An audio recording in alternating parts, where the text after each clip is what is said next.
Welcome to Pop Culture Fridays. I'm Troy.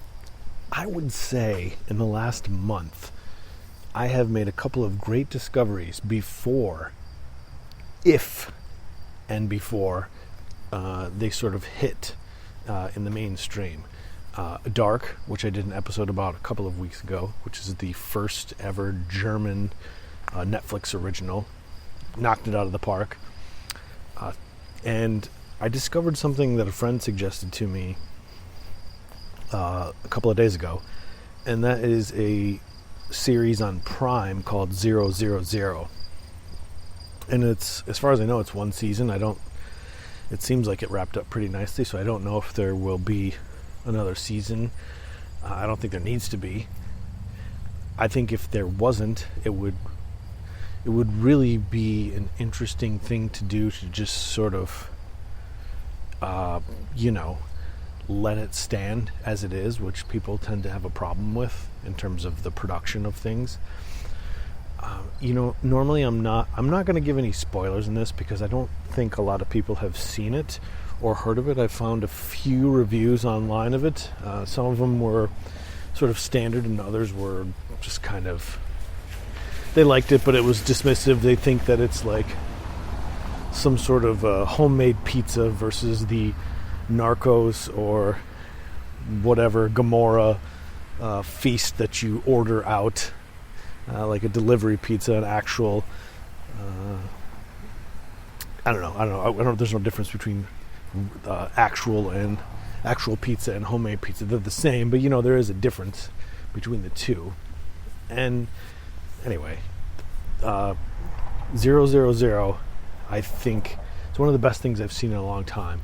And I think part of the reason, there's the acting and everything, but the score by Mogwai, I hope I'm saying that right, is phenomenal. The cinematography is phenomenal. Let me just give you sort of the idea of what the show is without giving away any spoilers. It's basically an international drug trade, 500 tons of cocaine, and there are three locations in mind.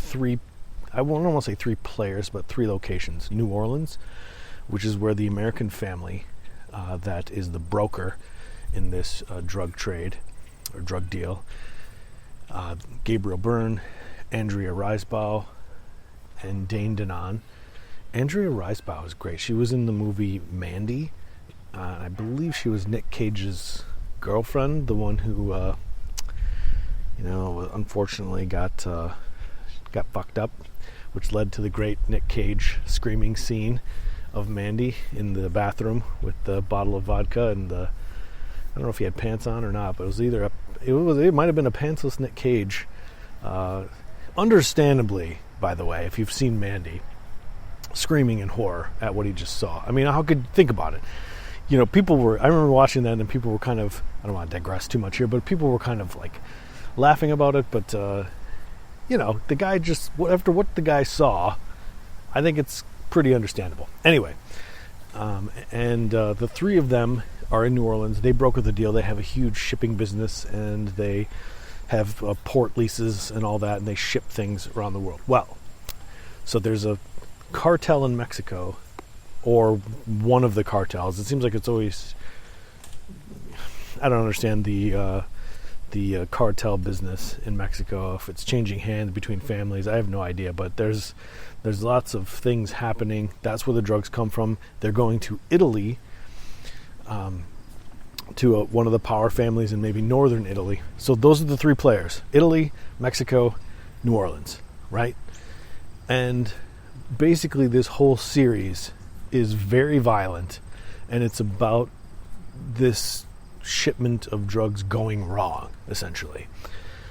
And within that very kind of simple plot, that international drug trade, drug deal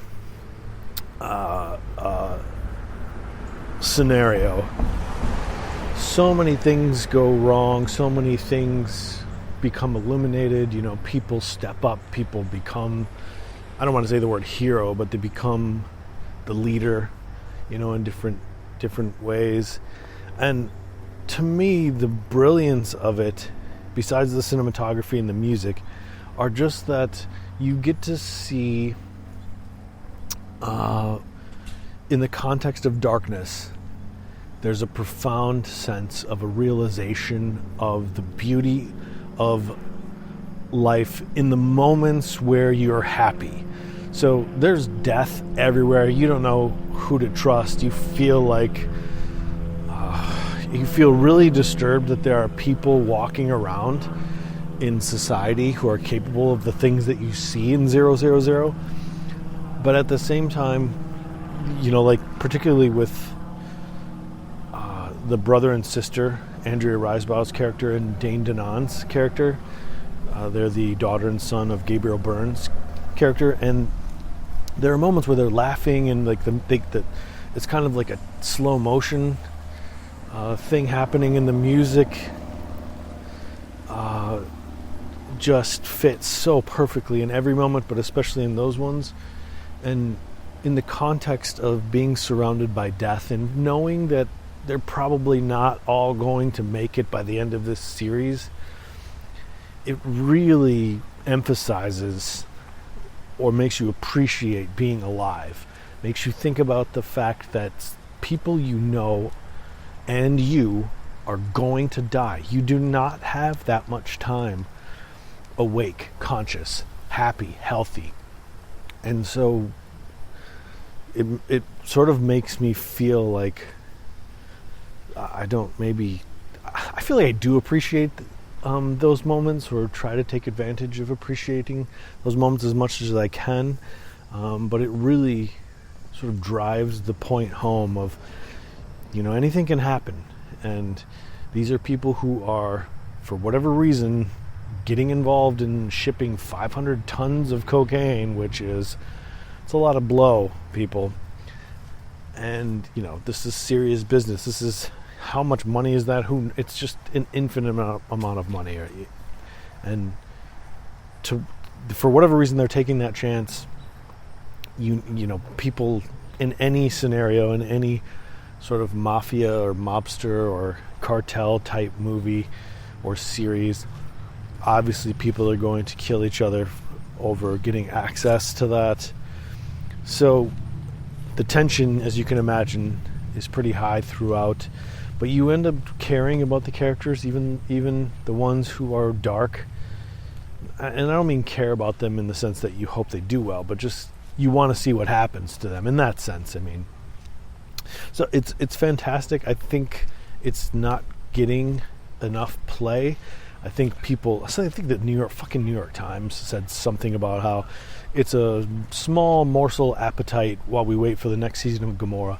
I wish somebody would bust into that fucking newsroom and just be like, listen, not newsroom, but the review table, and be like, listen, stop judging things in relation to other things. This fucking show is fantastic, and nobody wants to hear your opinions about Gomorrah or so especially because if you look up a review for ZeroZeroZero, I don't want to hear you like a spoiled brat talking about how you're talking about another show while you're supposed to be reviewing the show that you're talking about.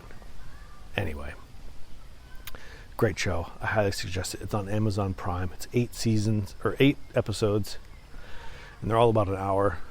It's somewhere between 47 and 55 minutes. I've never seen Narcos. I've never seen Gomorrah. But if you like that kind of thing, if you like Johnny Depp's Blow, well, he didn't direct it, but he was in it. If you like those types of movies, you're going to enjoy this. It's beautifully done. It's other than the violence, although maybe this is part of the artistic side of it, it's like got it almost like an art house, to me, an art house type of mobster movie. I don't want to say mobster. Mobster I feel like is Italian. Cartel feels Mexican. I don't know. But it's one of those types of movies, but it's done, just the way that it's shot is beautiful. It's elevated because of the cinematography and the music. I think you really enjoy it. I'll tell you another thing though, and you never know, movies, TV, it's a fictional story, and you can't believe what you see on the news. But man, it makes me. I would love to go to Mexico and Italy someday, but when you see movies like this, you just think, "Nah, I'm good. I'm good on my couch, in my little comfortable, controlled structure. I don't really want to go to a place that lacks the stability that I'm used to." But you never know if it's true. It looks beautiful in both places, but I am still, when I see movies like that, and then I don't like The Sopranos.